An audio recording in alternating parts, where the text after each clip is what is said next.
Hi guys! Welcome back muli sa aking channel. Sa video na ito is mag-unbox tayo ng monitor, 34 inches monitor with 1440p resolution, ultra-wide. Ano ba?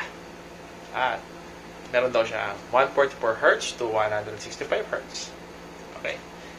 So, ang pangalan ng monitor na ito guys is Bezel monitor.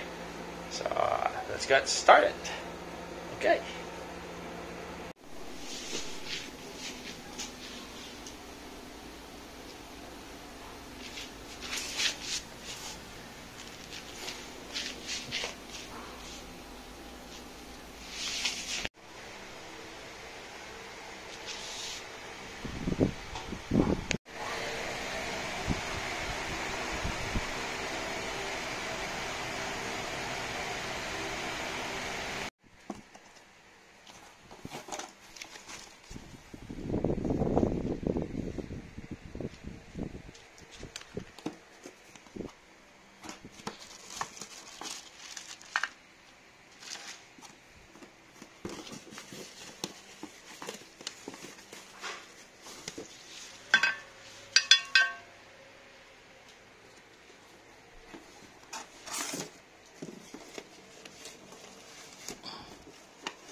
Ayan po ang kasama out of the box, yung monitor itself.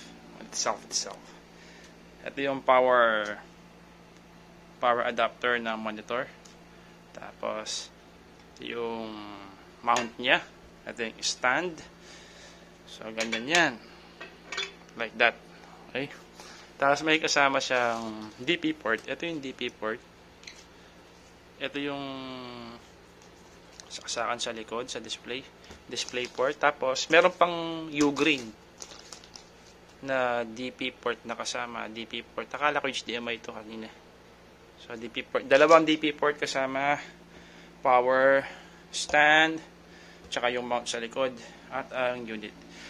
So tignan natin yung unit sa baba. Ayan, hindi ko lang alam na yan. So ito na yung mga power button, yan o, tsaka yung mga controls, diba? Yan, yun sa baba yan. Okay. So, ito naman yung mga gilid-gilid. O, diba? Yan, sa likod naman, mamaya. Ayan, sa likod, yung mga port niya sa likod baba. Likod sa baba, power. Ayan, dalawang HDMI, dalawang DP. Okay. So, ito yung nakasulat dyan. Tsaka yung model niya. Bezel, 34 inch. Okay. Okay. 144 Hz. Yun yung model guys. 34 inch X270 SV2. Okay. So, yung mga pinakita ko kanina sa baba. Yung mga power tsaka control. Okay. Baba. May sticker dito sa side. Tapos ito. So sa tingin ko ito daw is napanood ko sa YouTube, may LED. So yan. Ikakabit ko na siya. Kaya assemble ko na. Tsaka natin i-test. Okay guys, itong dito sa likod niya, ipupush lang ito. Tapos ikakabit. Yan o. Bali, kinabit ko lang siya, finish ko lang to, tapos nilagay ko to. Ngayon, lalak mo siya sa baba. So, hindi na siya matatanggal niyan. Ayan o. Okay. Yan, tapos sa baba, halasin mo lang yung tornilyo dito. Tapos ito, iaano mo lang siya dyan o. Didikit mo lang na ganun. Tapos tatornilyo mo ulit sa butas. Ayan guys, ganyan. Diba? Ayan guys, dahil wala akong walang DP port ang aking laptop dahil ikakabit ko to sa laptop ko. HDMI ang gagamitin ko. So, ayan. Hindi ko magagamit itong mga DP port, pero in the future na lang siguro. So, HDMI ang gagamitin natin. Tsaka, power. Okay? Ayan. Ayan guys, nasetup ko na ang monitor. Nandito na siya. So, kung natatandaan nyo dati, ang nakalagay dito yung ayan, ano ba yan? Yung 29-inch monitor ko na sunk. So, ano pa naman yun? Gumagana pa naman yun at walang problem. Nilabas ko lang siya. Kasi medyo nakulangan ako sa resolution nun. Dahil 2560 by ano lang, by 1080p yung resolution. So, ito yung 1440p na siya. Nilagay ko lang dun sa may PisoNet. Pinagamit ko sa mga bata, pang VIP. So, anyways, ito na yung bagong setup ko ngayon ng monitor. So, hindi ko pa siya nakalibrate dito sa ano. Ayusin ko muna. Sige. Yan na nga guys, na-setup ko na yung monitor. Yan. So, tingnan nyo ang monitor. Ultra-wide. So, ito yung resolution niya. Yan. Yan. 1440p, 3440 ultra-wide kasi siya. So, yung problema lang dito guys, hanggang ano lang, 100 Hz lang. Ayan o, settings niya. So, doon nakalagay sa box niya is 165 Hz. 144 to 165 Hz. Hindi ko lang alam kung paano siya iset ng ganun. Pero yung default na dito is hanggang 100 Hz lang. Try natin. Yan o, nagkakaproblema pa siya. Yan, tingnan nyo ha. Ayan, nag-escape ko siya. Try natin uli. Ayaw talaga.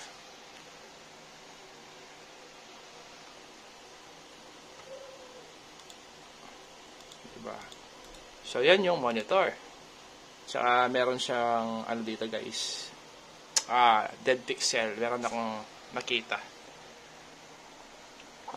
Hindi ko lang alam kung dead pixel siya o stock pixel. Kasi yung stock pixels guys, pwede pa daw i-repair yun dun sa ano, eto yung pixel repair. Hinanap ko yan eh.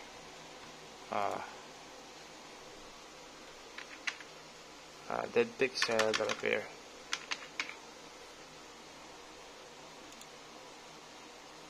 Dead pixel repair. Yan. Dun sa jscreenfix.com. Yan, jscreenfix.com. So, i-ano lang natin dito, launch ko lang siya. Tapos, makikita niyo ito. Yan, yan, parang langgam sa TV. So, ilalagay mo lang dyan yung ano, yung portion na may dead pixel. So, dito sa portion na to yung may dead pixel, guys. So, hindi pa ako sure kung dead pixel. So, i-update ko na lang kayo kung na-fix na yung pixel. Okay? Sabi dito, pag dead pixel kasi, guys, hindi na siya mare-repair. Parang wala talagang ilaw na, ano, lumalabas. Pero pag, ano lang siya, yung stock pixel, yung color red, green, o makikita mo na bright na doon sa dot lang siya, pwede pa daw siyang i-repair sa JS ScreenFix. So, yun. Yun na yung monitor. So, try natin ulit yung ano, sa display settings. Kasi, dito is naka 75 Hz lang to. Kasi pag nilalagay ko siya doon sa 100 Hz, ayan o, pwede na, diba? Changes. Ayan, 100 Hz na siya. Pero kanina, naglolo ko, diba? Ayan. So, ayun. Pero nakita ko sa ano, sa, tingnan nyo, diba, smooth yung 100 Hz kaysa doon sa 75 Hz. Nakita ko sa ibang review sa YouTube, hanggang 144 Hz siya.